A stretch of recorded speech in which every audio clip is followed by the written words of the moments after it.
Assalamualaikum warahmatullahi wabarakatuh. Bagaimana kabarnya anak-anakku yang soleh dan solehah? Alhamdulillah, Ustadz harapkan semoga semua diberikan kesehatan, diberikan perlindungan oleh Allah Subhanahu wa taala. Nah, jangan lupa di rumah dijaga kesehatannya ya, dari pola hidupnya, makannya itu juga dijaga. Supaya apa? Supaya kita tidak mudah sakit, tidak rentan sakit. Jadi semua harus dijaga. Anak-anakku sekalian yang soleh dan solihah, sebelum kita mulai pembelajaran, kita awali dulu dengan bacaan basmalah bersama-sama. Bismillahirrahmanirrahim. Semoga apa yang kita pelajari nanti beberapa menit ke depan bisa bermanfaat untuk kalian semua. Nah, anak-anakku sekalian, hari ini kita akan belajar tentang akhlak. Nah, salah satu akhlak yang sangat amat penting. Nah, yang akan kita pelajari ini adalah tentang adab seorang yang sedang sakit dan juga adab ketika menjenguk orang yang sakit. Nah, anak-anakku yang dirahmati oleh Allah, sebelum kita masuk materi, nih Ustadz punya permainan ya untuk melatih otak kanan kalian. Nah, silakan tangan kirinya diangkat bentuk ini ya, pis ya, 2. Kemudian tangan kanannya bentuk pistol. Nah, seperti ini. Pindahkan secepat mungkin. Nah, gini ya, dipindahkan secepat mungkin. Kita hitung bersama-sama 1 sampai 10 ya. Jadi 1 2 3 4 5 gitu ya. Cepat. Nah, kalau yang masih ini ya, jarinya masih belum sempurna pindahnya misalkan, berarti otak kanannya masih belum fokus. Jadi belajar, dilatih. Nah, kita coba ya, tangan kiri bentuk pis ya, 2. Kemudian yang tangan kanan bentuk pistol. Nah, kita bolak-balikan ya, kita gantian. Kita mulai 1 2 3, 1 2 3 4 5 6 7 8 9 10. Nah, itu udah bisa? Oke, silakan dicoba berulang-ulang untuk melatih fokus otak kanannya. Anak-anakku sekalian rahmati Allah, alhamdulillah hari ini kita belajar tentang adab tentang orang-orang yang sedang sakit. Jadi kalau kalian sedang sakit itu ada adabnya. Seorang muslim sakit nggak boleh sembarangan. Nah, maka setelah pembelajaran Ustadz harapkan ketika nanti kalian sakit, kalian tidak mudah putus asa, nyalah-nyalahin Allah. Misalkan ya, naudzubillah, sakit gitu ya, sakit seminggu ya, kemudian nyalahin, ya Allah, engkau kok tega sih ya Allah, saya diberikan sakit yang begitu lama, engkau nggak adil ya Allah, teman-teman saya sehat semua, saya kok sakit. Nah, ini nggak boleh seperti itu. Karena apa? Karena sakit, Allah memberikan cobaan seorang sakit itu adalah salah satu bentuk rasa cintanya Allah kepada hambanya, kepada manusia, kepada orang tersebut. Jadi itu. Nah, maka yang akan kita pelajari pertama tentang adab orang yang sakit. Adab orang yang sakit itu ada 5. Nah, ini diingat-ingat. 5 hal ini penting dan harus diamalkan. Jangan hanya, oh begitu ya, tahu, maka ketika nanti ya suatu saat kalian sakit ya, semoga selalu sehat, maka diamalkan yang 5 ini nanti. Yang pertama, yakni apabila seorang muslim sakit, maka dia dianjurkan memperbanyak membaca Al-Quran. Baca Al-Quran, istighfar, ya istighfar, kemudian zikir yang dihafalkan, ya misalkan tasbih, gitu ya, subhanallah, dan lain-lain sebagainya. Sebagai bentuk apa? Sebagai bentuk kalau kita ini bertobat atas dosa-dosa yang pernah kita lakukan. Nah, karena apa? Orang sakit itu punya keistimewaan yang luar biasa, punya keutamaan-keutamaan yang luar biasa. Nanti kita akan bahas. Nah, jadi yang pertama harus perbanyak membaca Al-Quran, perbanyak zikir, ya, istighfar, dibanyakin.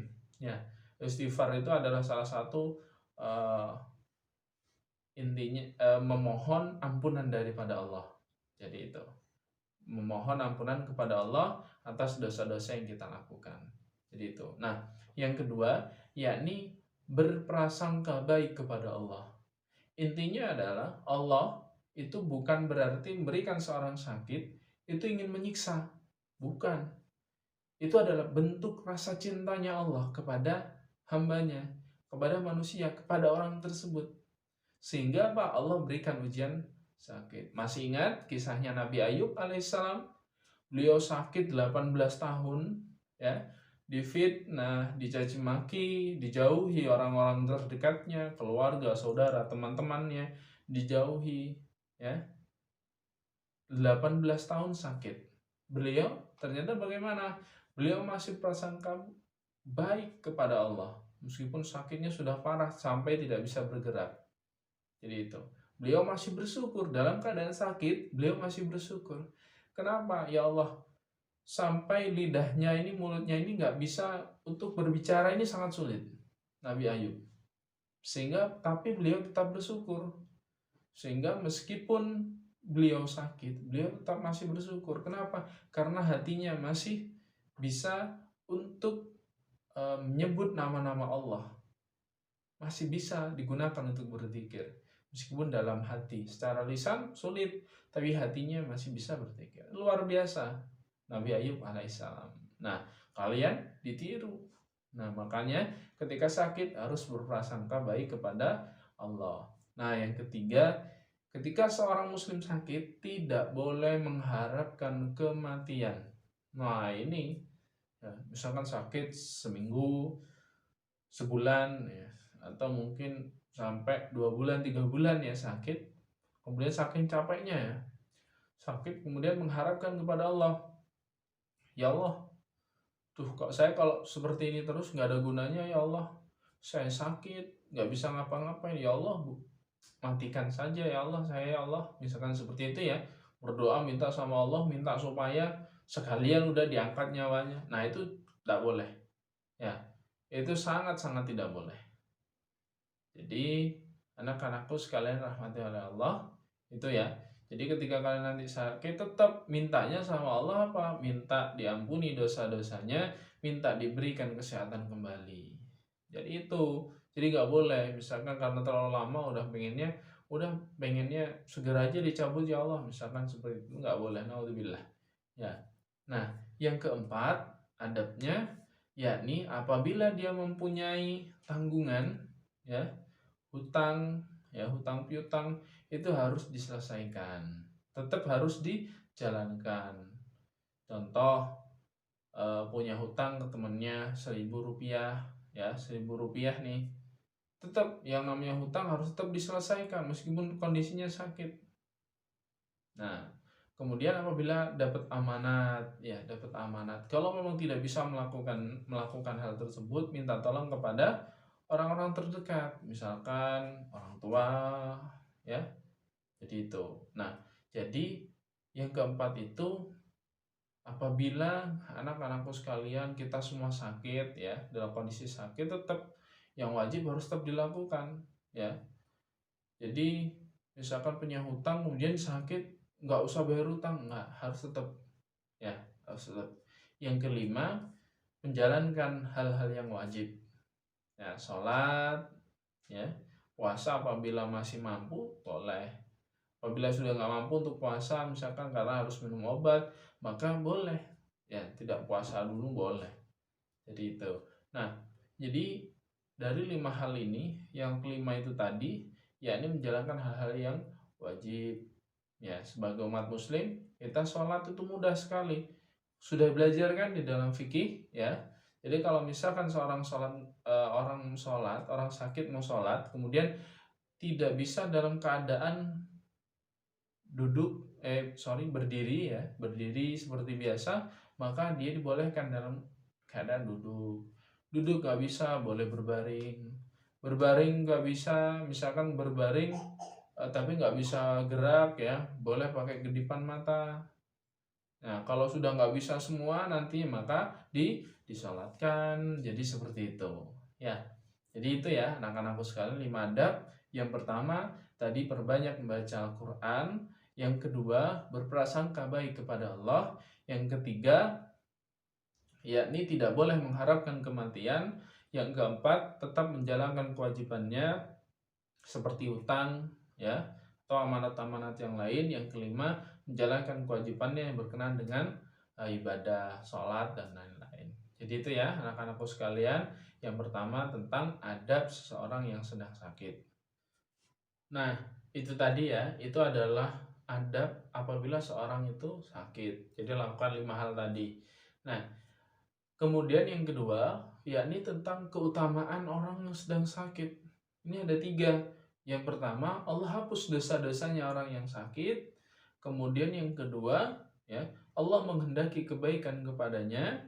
Kemudian yang ketiga, mendapatkan tempat yang mulia di sisi Allah. Nah, Allah ampuni dosa-dosanya luar biasa, dosa-dosa yang pernah dilakukan ya. Jika dia bertobat, maka Allah akan ampuni dosa-dosanya.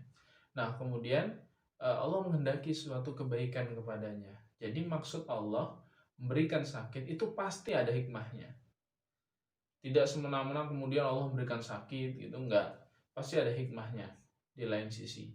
Kemudian yang ketiga, mendapatkan tempat yang mulia di sisi Allah. Ini luar biasa sekali. Itu keutamaan orang yang sedang sakit. Nah, kemudian keutamaan ketika seseorang menjenguk orang saudaranya yang sedang sakit. Nah, ini juga luar biasa. Jadi kalau misalkan kalian ada saudara, teman, kerabat ya, sedang sakit, maka kalau memang bisa ada waktu sempat ya, jenguklah mereka ya, jenguk saudaramu, jenguk temanmu yang sedang sakit itu. Nah, salah satu keutamaannya adalah jika dia berjalan ya, ketika dia berjalan menuju dari tempat rumahnya ke tempat orang yang sedang sakit saudaranya tersebut, dia berjalan seakan-akan berada di surga sambil memetik buah-buahan yang ada di surga. Wah, luar biasa ya. Coba bayangin ya, dari rumah ibaratnya itu jalan di surga ya, sambil memetik buah-buahan di surga. Wah, Masya Allah ya. Jadi luar biasa. Nah, apabila seseorang itu sampai dia duduk gitu ya, jadi berjalan tuh sampai dia duduk sampai di rumahnya. Kemudian apabila seseorang tersebut ya, seorang tersebut menjenguk pada pagi hari, nah itu ada 70.000 malaikat yang mendoakannya supaya senantiasa diberikan rahmat, keselamatan sampai di sore harinya. Terus dan seterusnya, apabila dia menjenguknya sore, maka akan ada 70.000 malaikat yang mendoakannya sampai di pagi harinya. Wah, luar biasa ya. Jadi makanya anak-anakku sekalian, apabila ada saudaramu yang sakit, temanmu yang sakit, atau kerabat-kerabat yang lainnya sakit, selama kalian ada waktu ya, bisa untuk menjenguk, ada kesempatan untuk menjenguk, maka jenguklah. Insya Allah rahmat Allah akan turun kepada kalian. Jangan lupa apabila kalian juga yang sedang sakit, maka 5 adab yang tadi itu harus dilakukan.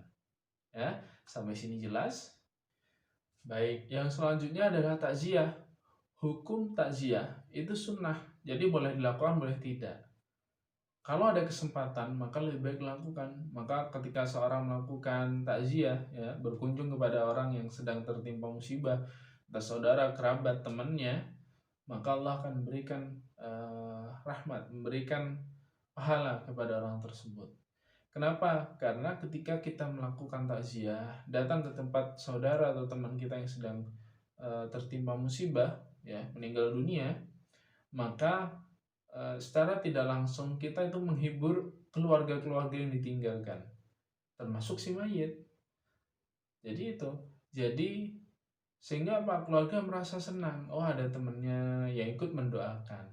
Jadi di sana selain menghibur supaya tenang, saudara-saudara yang lain tenang, juga mendoakannya di sana.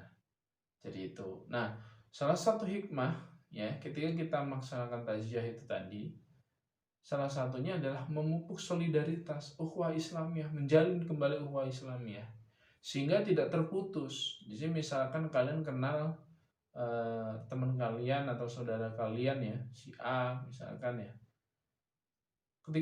Ketika si A meninggal, kemudian kalian takziah ke sana, otomatis dari keluarga kenal, oh ini temannya si A misalkan ya. Jadi suatu saat ketika bertemu di jalan, bertemu di mana, oh kenal, oh ini. Nah, kan menyambung silaturahim. menyambung silaturahmi, menyambung ukhuwah Islamiyah. Nah, orang yang menyambung ukhuwah Islamiyah ini, ya, maka di situ mendapatkan keutamaan yang luar biasa oleh Allah. Jadi itu ya. Baik anak-anakku sekalian, mungkin itu ya materi dari Ustadz hari ini. Semoga bermanfaat ya, semoga bermanfaat untuk kalian. Jangan lupa juga diamalkan ya. Jangan hanya dengarkan tapi juga diamalkan. Baik, anak-anakku sekalian, mungkin itu saja dari Ustadz. Kita tutup dengan doa kafaratul majlis bersama-sama. Subhanakallahumma wa bihamdika asyhadu an la ilaha illa anta astaghfiruka wa atubu ilaik. Saya tutup. Wassalamualaikum warahmatullahi wabarakatuh.